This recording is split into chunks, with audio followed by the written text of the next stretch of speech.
Hey yo, everything that happens is part of a plan, but you gotta wanna change, take life in your hands and make moves. 2 lines through the S's, passing on life. Get the message?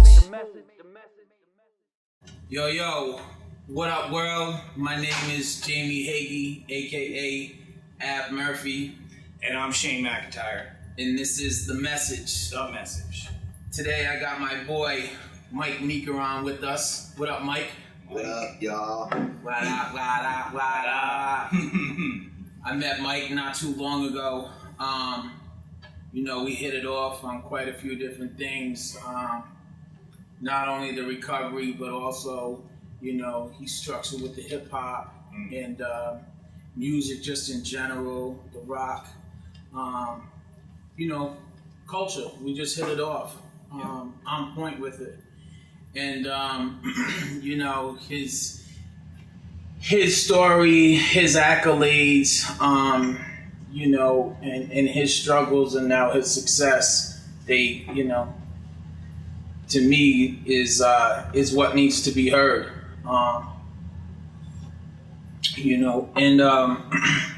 Mike, I wanted to start it off. Can you tell us where it is you're from? Yeah, so I was born in Jersey. Jersey. But I was raised. We won't hold that against you. Yeah, that's all right. That's all right. It's okay. My wife's from Jersey, guy. But don't let her watch this. I grew up out here, for the most part, right down the street, Huntington Beach, California. Sunny Southern California. Yeah. Dope. Yeah. Can you tell us what was life like for you prior to getting clean? Well, I grew up in an alcoholic household. Yeah. So, my dad is an alcoholic. Yeah. So all the stuff that goes along with that, everything from, the physical violence, the emotional abuse, breaking up fights between him and my mom, me and my brother getting beaten on, whatever that, if you've experienced that kind of upbringing, you know what that's like. Yeah. So, we had a interesting thing. His whole family. I mean, big Irish Catholic family. I can relate. Yeah. And drinking was just part of the deal. Mm-hmm. He would tell us later on. So what happened was my brother got in a lot of trouble. Older brother? Older brother. Okay. But almost 2 years older. Mm-hmm. But we were close. But we were constantly fighting. So we were like separated into different schools and like grade school. Right. But he was getting kicked out of schools and anyway, he ended up getting into secondary school, or I forget the term for it. Alternative school. I know Continuation. About I know about it's those. like nobody else is going to take do you. a couple of those as well. Yeah. So that's where they send all the rejects. Exactly. School like 3 or 4 times. It's like, let's go to the alternative school. It's like the So anyway, through that, he ended up in a sort of like rehab situation where they actually had a really good, counseling situation. And the message there was that it's not, you notice it in your son, but this is a family thing. Right. Everybody's playing a part. Right. So everybody contributes. So that forced my parents to look at their, contribution to this. And that really was when my dad's drinking was highlighted. Mm-hmm. And he, did some amazing work and got into the program. Dope. And my mom got into, can we talk program? Yeah, we can talk about whatever you want. We don't give a fuck. We don't give a fuck. We want you to I know. the bees. I just want to be mindful of certain, rules and regulations of the program. We celebrate whatever it is, whatever your creed Yes. is. We salute it all. Cool. You know, whatever can get you to the table, we represent that. That's right. Cool. So my mom got into Al-Anon, and you know, they put, you know, me and my brother. I mean, we were doing, you know, Alateens or whatever at like, you know, I don't know, 11, 12 years old. Alateen. That's And a party there. whatever, you know. That's a party there. Yeah. We were laughing. We would joke about my dad because he had physically stopped drinking, Okay. but he was still a complete asshole. Right. So we'd be like, Dad, you just need assholes anonymous. Right. You know? Yeah, the That's isms. a different, because you're still like a raging, you know, prick, but like you're just dry. Yeah. You know? Yeah. So That's the worst. It is. there's no getting away from it. No, you know? there isn't. So, you know, but he, you know, in his defense, he continued to work his program, and you know, as things kind of started to turn for the corner for him, you know, my brother and I graduated into you know, our own you know, Beast modes. yeah, exactly. Yep. Starts off at like 12 or 13 with, you know, some drinking, and by 14, 15 it's smoking weed, and then probably like coke comes in somewhere in there. Yeah.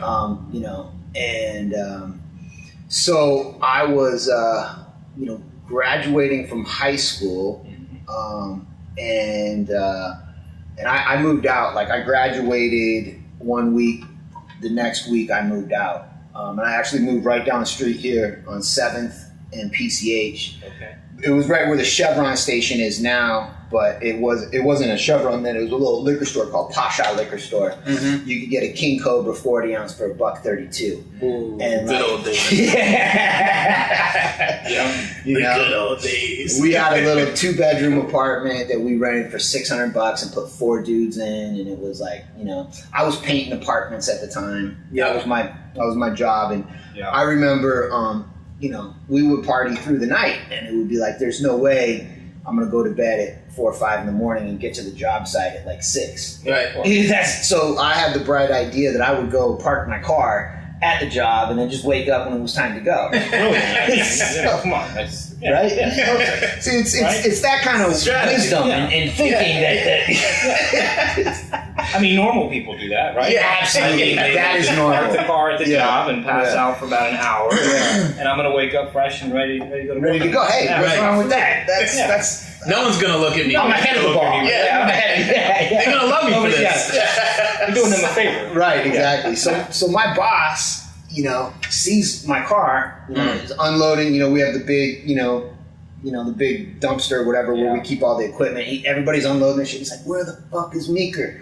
Yeah, I see his shit. car, but he can't find me. So you know, and I have this van at the time, you know, because the van was convenient. You could throw a little futon in the back, Yeah. you know, whatever. And so, like, I wake up in the back at like fucking noon or whatever. It's all hot. I'm like, I roll out, and like, you know, the crew is like setting up for lunch, and I'm like, why didn't anybody wake me up? Right. Yeah. They're like, we didn't know you were in your car. And you know, that was, you know, when shit started to get weird for me. And you know, as things progressed, you know, I moved to a couple different places, and then what really took me down was the so, you know, okay, this is like early 90s by now, and it's like the rave culture is hitting. Nice. Underground. Oh, yeah. I remember those days. Right? Glow sticks, though. Yeah, glow sticks, though. I got my mentholatum mask and shit. Let me get some Vicks. I mean, looking back on that shit, like, I'm glad there's not too many photographs. I'm glad there was not digital shit, because I couldn't live it Game down. over. Yeah, you don't want to. Look, but in my defense, I never did the crazy shit. Like, I wasn't that goofy. Right. Yeah. But I definitely, like, you know, put myself in very dangerous situations. Yeah. I mean, we would go, you know, downtown LA, and you know, these parties would start at, you know, 2 or 3 in the morning. Yeah. And there obviously there was a lot of drugs there, so there were a lot of dudes banging and that were controlling the drug trade, and you just don't want to mess with the wrong a little white boy from Orange County, right? Like my brother got kidnapped one time for like 3 days. No. Yeah, and like there was crazy shit that went on. I mean, like this is like before 40 hands existed, but they would like tape the 40s to the hands, gun to the head, chug it. If you stop chugging, you die. And like Jesus. Crazy shit where like he got real lucky. Somebody's like sympathetic girlfriend like snuck him out of the hood and shit. But like wow. But this is mid 90s, man. This is LA. This is. It was going down this was for pre real. Rodney King riots, mid OJ Simpson trial. Mm-hmm. The tension was hot. It was palpable. Right. Right. So it was a different time back then. Not too different. I mean, shit hasn't really changed that much. In that regard. Yeah. But back to my story, like I think so. Right. So I had roommates. We were selling ecstasy, is what we called it at the time. Yeah. And we had connections that were making it, and it was basically synthetic heroin and some speed. Yeah. So I remember we liked the ones if it had little brown spots. Those were the ones. Those were the good ones. Right. Old school chocolate chips. Right. So my wise ass, I thought it would be a good idea to just make my body the laboratory. Yeah. And I would go ahead and... You were the chemist. I was the chemist. You were the my chemist, body was the lab, though. It was where the mixing was happening. So so my choice thing to do would be to, snort a little spoon of some tar and then, like, smoke a little tweak, along with it. And, that was a good night. But we got into everything. Sherm, we would go get dust up in Compton and, like... Wet was big out here. Yeah. It like started out here, right? I don't know if it started out here. I don't know I know where Philly's. it started. Philly's like huge with the wet jersey too. Yeah. And I had a couple friends from back east that lived out here now, and that's how we would get down. But the dippers. Yeah, exactly. Yeah. So that shit like really took a toll on me to the point where like, I lost my job. I mean, it was really embarrassing. I was talking to myself, like the whole thing. Like, I lost my job. I couldn't afford a place to live. I was basically like living in my van, and the bottom for me when I realized I needed help was when I caught myself. I was in a Taco Bell and I was in line. I was at the counter and I was giving my order through mental telepathy.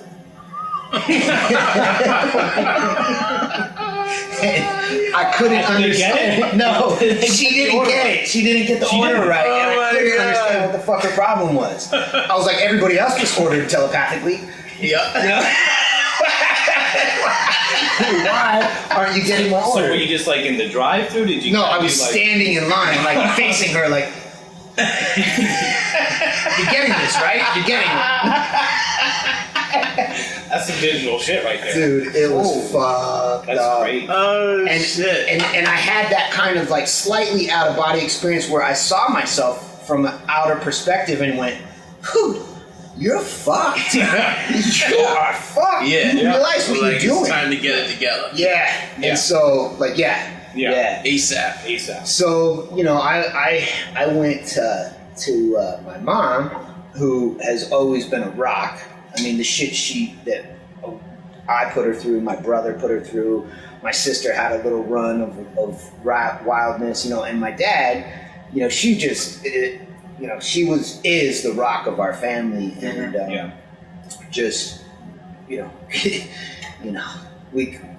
anyway, put her through a lot of bullshit that was unnecessary, and I can relate. I can relate for real. Yeah. So the Taco Bell thing, was that kind of like, that's the day you knew you were shooting yourself in the foot for good? That was the day I had the realization that I was fucked and needed help. And I didn't, and I had, the crazy thing is I had this background in program. I You knew. the program, right? Yeah, I knew the steps. Through your I grew up father. around it. Yeah. You grew up. Yeah. And I realized, okay, like I have to admit it. I'm Did you have the one day at a time books on the toilet like I did in the big books? Not yet. Eventually, yeah. Eventually, I lived by them, but not yet at this point. But I said I needed help, and my folks helped me get into a detox and treatment facility locally here, and it was funny because I recently reconnected with the doctor who I think was was the medical director at the time, we were putting the dots together. He's like, yeah, I was running that program at that hospital at that time. I was like, well, then you must have admitted me because that was when I was there. And so, anyway,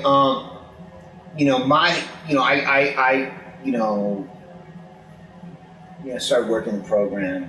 Started getting my shit together. What was that process like for you? It's rigorous. It was hard. Yeah. It's not easy. It's humbling, and it's a daily thing. It's not overnight. No, it's not overnight. It's the opposite of how we like to get high. Yeah, exactly. Yeah, exactly. It's tough to realize that. Yeah. Yep. Yeah. And it was really tough for me to see, I like to see, benchmarks, goals, milestones. Yeah. You want it to be tangible. Yeah. I want points on the board. Right. I want to see the difference. Right. So, for me, that was hard to see. It was like, God, this is boring as hell. Right. And it's interesting that you mentioned that because for a lot of people we talk to, they don't see the change, but other people see the change. Right. Yeah. Exactly. Well, for me, one of the big things that I noticed, and this was a couple years into it, was like my speech was coming back. Right. I literally, I wrecked myself to where I was kind of a babbling mess. Complete sentences were. were a struggle. Yeah. Complete sentences were a struggle. Yeah. Forming a complete thought, was difficult. And so I remember talking to my mom. And she's like, "Look, you're working on it. In a couple of years, you're gonna have a whole new vocabulary." And it's sad, but at 20, 21. Yep. That's where my head was at. I was like, Could you comprehend that at the time? I know when people were telling me, dude, listen, a year from now and then a year from then, and then at the time, I know for me, it was like, I don't think it's going to happen for me. I was like, I couldn't comprehend the year of sobriety, in early stages of sobriety, Yeah. I don't know if it was like that for me. It was just more like, this is the only thing. This is just, I have no other choice.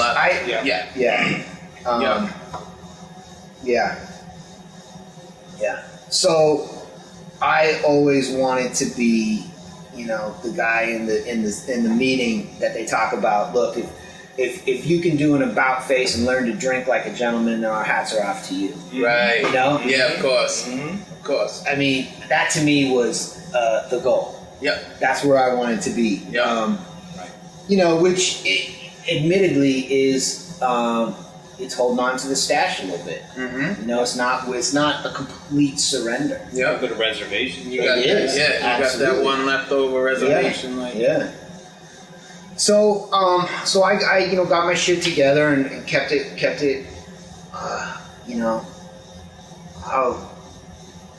completely drug and alcohol free for about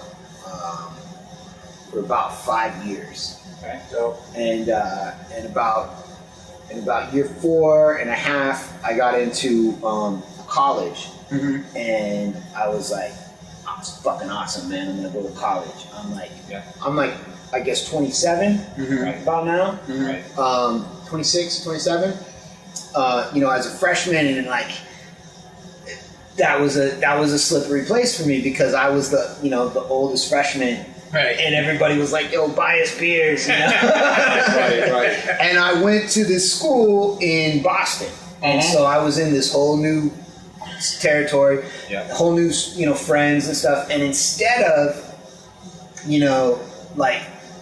getting friends in the program and doing that, I just started this whole new life. Yep. Of like, hey man, I can do this. Stay away from dope.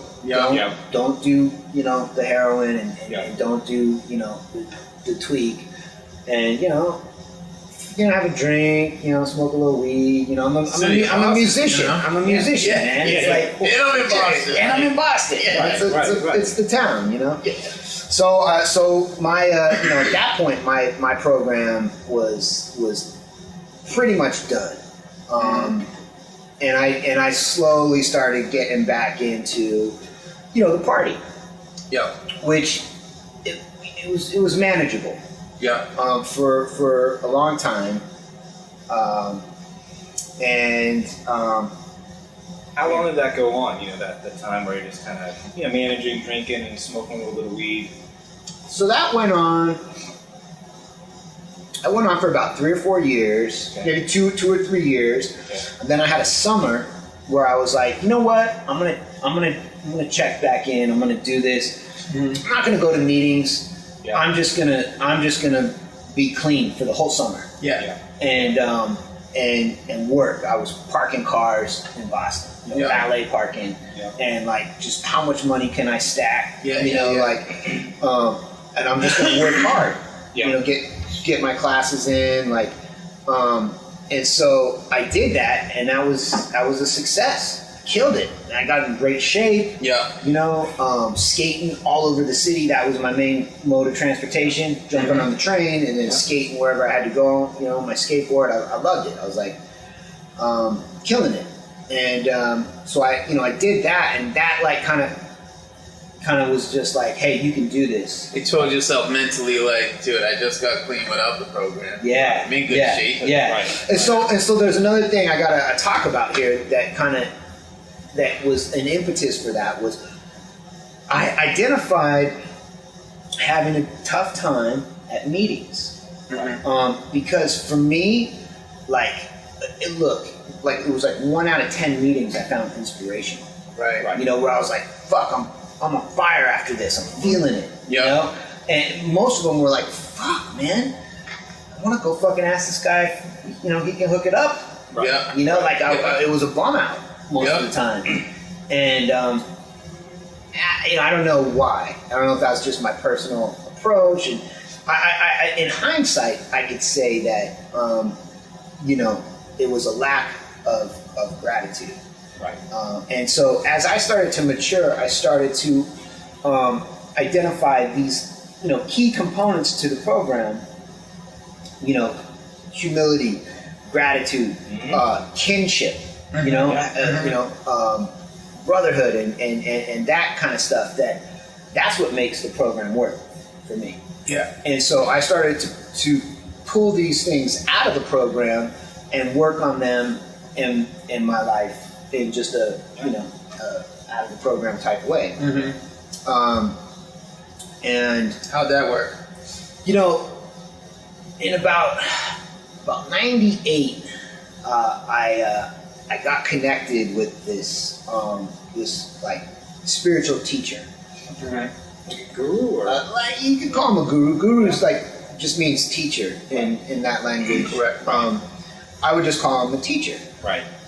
And he taught me to meditate, and he taught me how to pray. Yeah. One of his things was he had studied different languages. He was a linguist. He would go back and say, the problem is it's mistranslated. If you go back to the original language this was written in, prayer, right? Means to set a trap. Yeah. So when you pray, you're setting a trap. Right. What are you trapping? You're trapping the spirit of God inside you. Right. So you're making that connection and holding on to it. Right. So I started to have a different understanding of these things, and and I got really into studying it, like, and becoming a student of, of this, and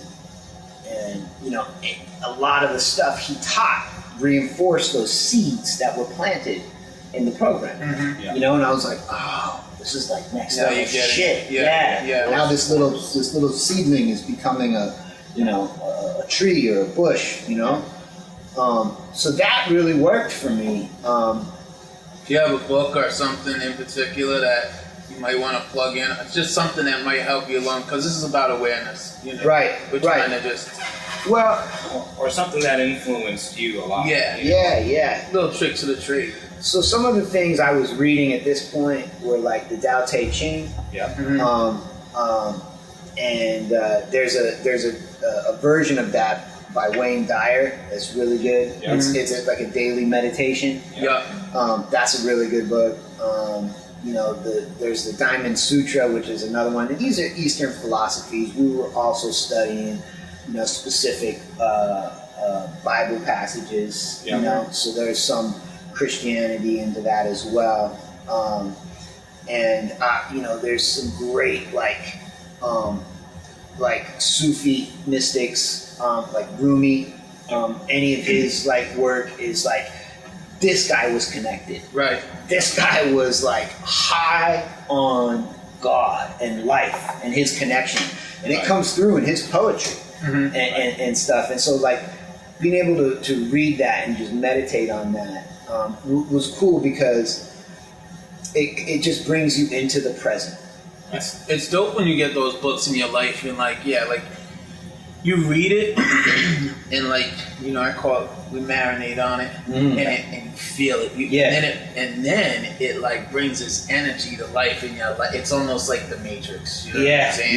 Exactly. The mask comes off, the veil comes off. The veil comes down. Exactly. And it's interesting that you mentioned the different religions and reading the prayer and meditation. It's a lot of the concepts of the program, of a 12-step program, whatever 12-step program, really comes from a lot of it. It's not like, those programs made this stuff up. Right. They weren't the ones that invented this. These are, philosophies that have been around for thousands and thousands of years. Right. The program or, a 12-step program is just one way to get there. And it's so interesting how you kind of tie in that dynamic. Yeah. It really goes hand in hand. Yeah. So yeah, man, I so that's that's kind of been the journey for me. I started sliding again. Yeah. In the 2000s. I was working in the record industry in LA, and tell us about that. What were you doing? What was that about? Yeah, what was that about? So I came out of Boston, and all I wanted to do was work at a record label. Mm-hmm. That's all I wanted to do, and it was 99. Yep. And I didn't have a car. I think I borrowed somebody's car, and I went to all these record labels and tried to have my resume printed up. And have shit on it. Painting and valet parking. I'll be able to park your cars. No question. I can make a coffee. Yeah. Don't worry. I sleep in my car. I'm always early for exactly. So, the thing is you can't get past the security guard in these buildings. You can't. There's nobody. There's not even a receptionist you can get at most of the time. Right. Yeah. So, I got in with this temp company. I was like, look, I just need to get a job. I'll work anywhere. So I started, this one summer, I worked at 10 record labels for a week at a time here and a week at a time there. I remember, working at Priority Records, which is Ice Cube, Wu-Tang, and being in Priority, I started in the mailroom, and mind you, I'm the token white dude. I'm there's probably 2 or 3 other white dudes in the building, and for lunch it was 40s and a blunt. Yeah. That's I was like, they're like, hey, new kid, you want to go to lunch with us? I was like, yeah, So I'm thinking we're gonna go hit, BK or I don't know, whatever, grab a burger or something. Yeah. And, we just go to the liquor store and everybody's grabbing 40s and, head out to the parking lot and somebody's twisting up a blunt. Of course. Maybe a cipher jumps off, somebody starts beatboxing and it's on. Yeah. And I'm like, this is the fucking coolest job ever. Yeah. I made it, I've arrived, right? Yeah. I loved it, man. I loved it. And Of course, those were good times too. It was great hip hop coming out. Oh, great hip hop. Late 90s. Yep. It was great hip hop, man. Yep.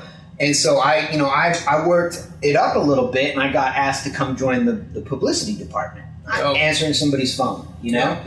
And I remember like getting there at 9 a.m., on the dot, sharp, pressed, my nice shirt, like ready to go. Yeah. And I realized like, fuck, nobody else is really here yet. 10:30, 11, everybody's rolling in. Yeah. And and I started to just get more stink eye and just more like, everybody just kind of mad dogging me, and just kind of like all of a sudden my favor wasn't really there. Right. Yeah. And at lunch one day, one of the guys pulled me aside and said, "Look, man, what the fuck you think you're doing?" And I was like, "What do you mean? I'm just doing my job, man." Mm-hmm. He's like, "Why are you fucking showing up at 9 o'clock? Were you trying to fucking get a promotion or something?" Right. I'm like, "Well, I don't know, man." He's like, "You're fucking it up for everybody else.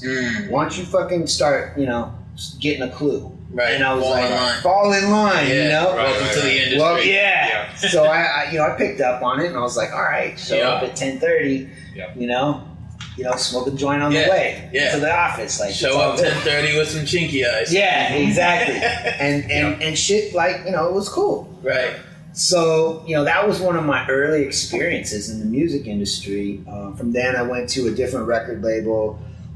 That was, I went to Virgin Records for a while. I went to, I worked at Interscope for a quick minute, a couple months maybe. What was that like? Well, that was super cool, man, because like, you've got these rock and roll labels, and then you've got these hip hop labels, and then you've got Interscope that is really the amalgamation of all that, but the top of all of it. Because Jimmy Iovine was just putting all the heavy hitters together, no matter what genre. Killing it. Yeah. Killing it. Between Dre and Eminem to Marilyn Manson and Trent Reznor. And then you have Nine Inch Nails. Nine Inch Nails, that's Trent Reznor, right? So your Primus. Primus. Yeah. So like, that was really cool. That's where I wanted to be, but I ended up going back to Virgin Records and getting hired full time there. Okay. So I was working at Virgin Records, like Lenny Kravitz. I mean, dude, we had the president at Virgin Records at the time was this lady by the name of Nancy Berry, and she was notorious for just being, just doing her own thing. Yeah. And we would have these fucking awesome parties. And like, we would have these Christmas parties, at the place on Hollywood and Vine where there's, naked strippers in the walls dancing and like fucking open bar, and like I'm like Lenny's right over there, Janet Jackson is right over there. I was like, yo, man, this is crazy. Right. I made it again. Yeah. Right. And one embarrassing moment was at that Christmas party. I'm leaving. I got my date, with me. We're leaving. I'm double fisting Long Island's all night. Yeah. So I'm like fucking stupid. Yeah. And you're shaking all the executives' hands as you leave the party, and there's Nancy, who is hot, president, and I just go in. Right in for the kiss. Like the best part is that did she kiss you back? I have no idea. I had no recollection of the whole thing. Really? Yeah. We cabbed at home, cab vouchers at the time. This is before Uber, we cab at home. I'm puking out the window. We get home. I cab it to get my car the next day. I get into the office around noon, and the boys, and I was working in the A&R department, and all the guys were like, "Yo, I can't believe you came in today." And I was like, "Was I that bad?" And they're like, "Oh, you don't know. That's the word. You don't know what you did." And I was like, "What did I do? What the fuck happened?" Right, They're like, right, "Yo, you right. tried to kiss Nancy. Like, No. what the fuck? That's the president, yo. Right. You're an assistant. Like, Right. in front of everybody." She's a little above your pay grade. Yeah. Yeah. And I was like, Yeah. "Oh, fuck." Like, do you think I'm gonna get fired? Like, is this like, bad? And everybody was like, "Yo, you are crazy. We have a whole new level of respect for you. Right. You are crazy. You're that dude. You're that dude now. You have been marked." Blackout kid. Yeah. And I saw her like the next day or something, and she just smiled, and it was all good. There was nothing ever said about that, but How long did you stay there for? I was there for about a year, and it was just coming up on a year. And the way they were really bummed because I got an offer from Interscope. Mm-hmm. Yeah. The guys I worked for at Interscope had come back. An opening became open, and they said, "We loved it when you were here. Would you come back?" Yeah. So I was actually in a position to negotiate, my salary, like a year into the business. So that's pumped. Yeah. Fucking cloud nine. Yeah. I made it. I'm like, fucking doing yeah, I'm getting what I want to get paid. Yep. Right. I'm working at the place I want to work. Blacking out, kissing my boss. So You want to give me more money? What the fuck? Oh man. So and of course, all the free concerts come with that. Mhm. There's the listening parties. Like, Did you go with Interscope? I did. I went back to Interscope and I worked there for the next 3 or 4 years. And it was the time of my life, and then there was also some really like challenging things that I went through. Right. I wanted to become like the A&R dude. Like when I got there was this guy Dean. I forget his last name, but he was the guy who basically brought the Eminem tape to Jimmy. Wow. And he was like the golden kid. Right. Yeah, of course. And I was like, that's what I want to do. Yep. Because I come from a musician background. I'm a musician. Mm-hmm. All my friends that I went to college with are killers. Right. At the time, they hadn't proven themselves yet, but they've since gone on to like my homie Jeff Basker produced 808 and Heartbreaks. Like, Wow. Dope album. yeah, I mean, he's you gotta check this guy out. Like, he won Best Grammy. He produced that Fun record. Yep. The one the best record of the year. He's worked with everybody from Beyonce to Mariah to Gaga to Kanye. I can't even keep up with his accomplishments, but at the time, we were both fresh out of college. Yeah. Right. And I'm like, right. these are the guys. I'm like, You're trying to put them I on. know who's coming next. Yeah. Yeah. And so, but I was working in the marketing department, in the Right. international marketing department. So basically, anything that had to do with the record outside of the U.S. Mm-hmm. was my department. Right. I wasn't, the head. The head of the department is a genius. Right. He's this guy Martin Kirschenbaum, and he went on to form Cherry Tree Records, and he's killing it right now. He's now runs his own label, Okay. and so working with him, he's this young executive genius. Note to self that I didn't pick up on. He doesn't drink. He doesn't Right. smoke. Yep. He doesn't party. He Right. just works Right. Yep. and has a family. But he's working all the time. And Those are his addictions. Yeah. It's getting it. Yeah. Those are the healthy addictions that Right. that Right. you want to adopt to a certain level. I mean, Yep. you got to have a balance. Right.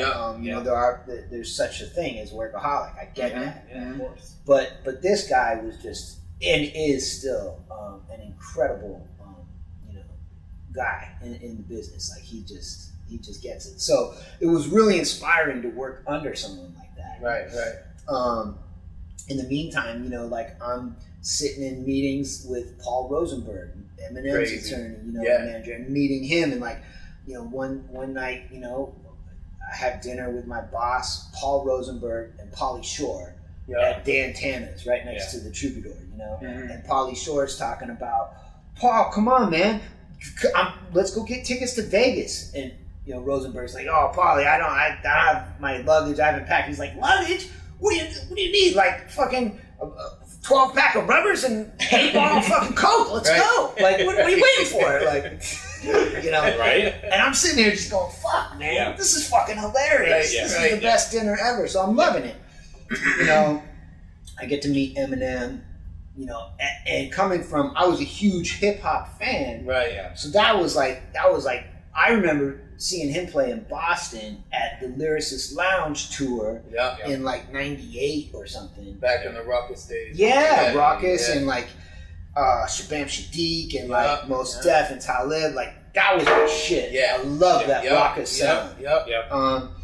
And I wanted to do that out here on the West Coast. And so anyway, like working for those guys, like I got really lucky because so we were taking care of them anytime they were out of town. Mm-hmm. But they got to like us, especially the D12 dudes. They fell in really cool with me and my boss. And so when they came to town, we were the guys they hit up, like, yo, we're here in town. Right. Take care of us. Let's do it. They didn't have to ask. It was just like, yo, we're here. I was like, cool. I got you. Get in the car. Like I would go rent the Escalade and like pick them up. So you were kicking her like Proof and Conniva. Proof, Conniva, Busy. So like Busy is crazy because he's got this thing. I forget what it's called. What's the thing like where you just fall asleep like at a moment? Oh yeah. Like, what the fuck is narcolepsy? Narcolepsy. Yeah. So. We would be in the middle of a conversation driving. Yeah. I'd be like, I like this record. What do you think? Oh. He just out cold. They said Big Pun used to have the same thing. Oh, yeah. I mean, we would be out at dinner and he'd just like also. That's crazy. Yeah. But we had this one crazy experience. Proof, and I think it was Conniva, and I had a band at the time. And so, like, it was just like a 3-piece. And what we did is we just played hip hop instrumentals. Mm-hmm. So, like, all that DITC shit where it's like just like old school funk. Or whatever. Like, that's all we did was just play hip hop instrumentals. Because we were just hip hop aficionados. Like, we loved it. And so. Freestyle sessions over and all that. Yeah, we would invite MCs to come to our jams. Like we would have a gig and we would invite 10 MCs and be like, just come up when you're feeling it. Or sometimes we call them up. And so like the band would play and the MCs would jump in and out. And so anyway, so I called my bandmates and we're like, yo, fuck, what are you guys doing tonight? They're like, I don't know, like I'm going bowling with D12. Let's go to Hollywood Bowl, Right. So these dudes are like, hell yeah! So they bump up real quick, and we're in the bowling alley, and Proof's rocking us. He's probably got like a $20,000 D, iced out D on his neck, and like those guys just roll like that. And my boy Jake B goes to the bathroom to take a leak and gets rolled. Oh. And like gets, fucking 9 to the neck. Like, I know who you're with. I know you're the money guy. You got 10 seconds to run it. 10, Damn. 9, 8. Wow. And so he came out of there, fucking shook. I mean, pale and shook and like probably a little piss stain on his shoulders. Right. And he came straight up to Proof and was like, Proof, I just got rolled. There's these thugs in the bathroom. They're coming out. Like, be ready. Yeah. Proof just immediately pulls his piece out. Tells Conniva, like, let's get it on. Everybody pulls their shit out. Mm-hmm. And he goes, listen, everybody, bring it in. And there's a couple girls with us, And he's like, this is what we're doing. We're walking out of here very slow, very calmly. Don't anybody make any quick moves. Stick next to me. You're not going to get hurt. This is Proof. This is Proof. Right. Big Proof Dog. Detroit Rest in motherfuckers peace, don't man. play, right? That Rest motherfucker in was power. the coolest, strongest, most tell it like it is, no bullshit, fucking down to earth motherfucker, man. I love that dude. He was one cool motherfucker. Rest his soul, man.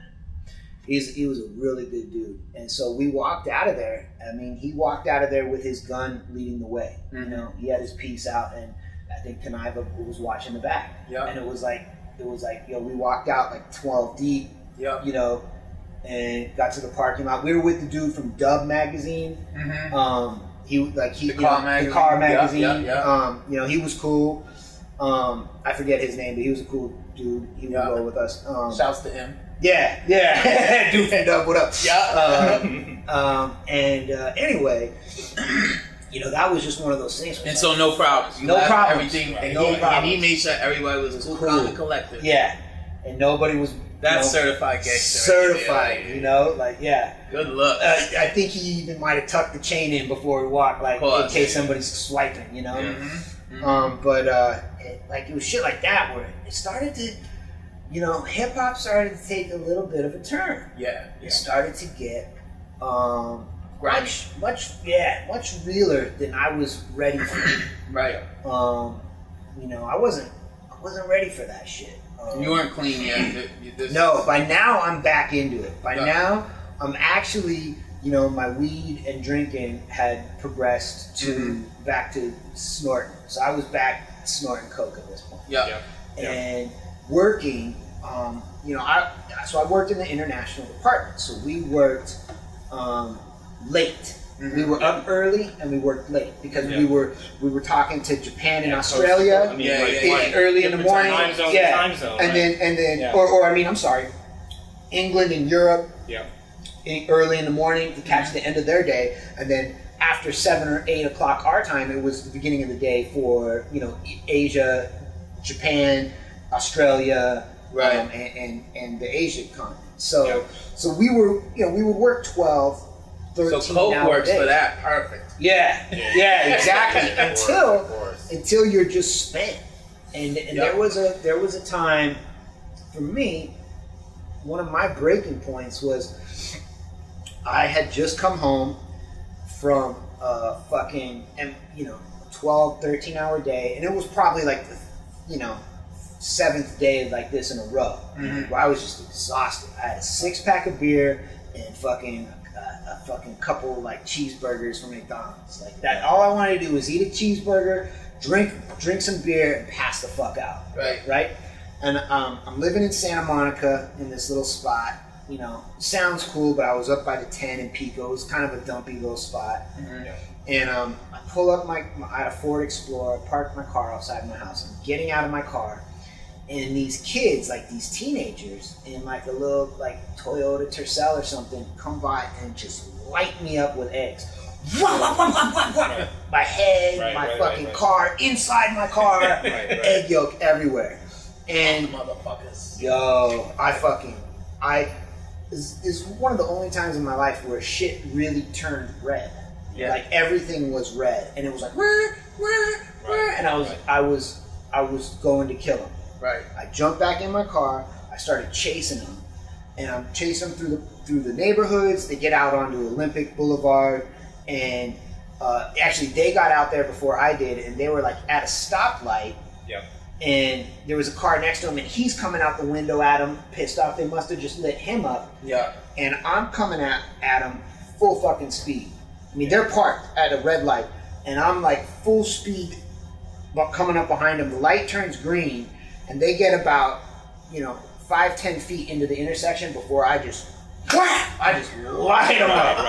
Ramming speed, probably 60 miles an hour straight on. Bit the fuck out of their trunk. Their shit just went. I saw the car come up in the air, and there's like 5 or 6 dudes in the car, and they all, what the fuck? They're turning around mad like they're gonna fuck someone up, and they see me like, whoa, and they just turn, go. So this turns into a high speed chase. Oh shit! Where I snap out of it in the middle of they go into oncoming traffic. I'm following them. We're going the wrong way down Olympic Boulevard. Crazy shit. Yeah. Crazy shit. Crazy, 90 crazy. miles an hour, wrong way down the street, like in the other lane. Yeah. And I snap out of it, and I'm like, whoa. I almost died. Like I could have killed somebody. Yeah. And, you know, and then over some eggs. And were you throwed? Were you while it was going on? Or? Was I high? Yeah. You know, I don't know. I think I was just exhausted. You know, I think I was just exhausted. But it was a wake up call. You know, I pulled over and and breathed it out and let them go. But it was a wake up call because I was like, what am I getting myself into? Right. Yeah. Like, this is as a teenager, I lit up so many motherfuckers with eggs. Yeah, of course. You know, I can't get mad at these kids. Karma's coming back. I did the same thing, threefold. You know, like we used to do stupid shit. So I was like, I can't let this, put me in a situation where I could kill myself or someone else. And I really started to reassess, like, working where I was working, and at the same time, also I had brought in